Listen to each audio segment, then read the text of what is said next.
কিছুদিন আগে রোজির জন্য একটা জিনিস অর্ডার দিয়েছিলাম, তো দেখো সেটাই আজকে কিন্তু বিকেলবেলার দিকে ডেলিভারি এসছে। তো চলো তাহলে এই ভিডিওর মধ্যে তোমাদেরকে দেখিয়ে দিই কী এসছিল।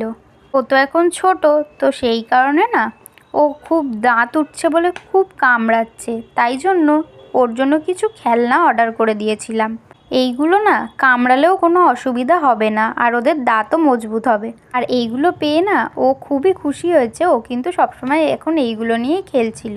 তো দেখো তোমাদের সাথে শেয়ার করে দিলাম কি কি এসছিল আজকে, আর অনেক কটা জিনিস ছিল, প্রায় 6টা 7টা মতো।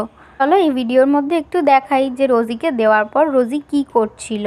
আর এই যে গ্রিন বলটা দেখছো, এই গ্রিন বলটা কিন্তু বাজে, তো সেই জন্য না ওর সামনে এটা দিলে ও আরও ভালো করে দেখছে। দেখো এখন ওর মুড নেই বলে ঘুম পাচ্ছিল, ঘুম থেকে তুলে দিয়েছি আর দিলাম খেলনাটা, ওর কিন্তু এখন মুড নেই, সেই জন্য ও কিন্তু খেলনাটি নিয়েই খেলছিল না, কিন্তু পরের দিকে খুব খুশি হয়েছিল। তো চলো তাহলে টাটা।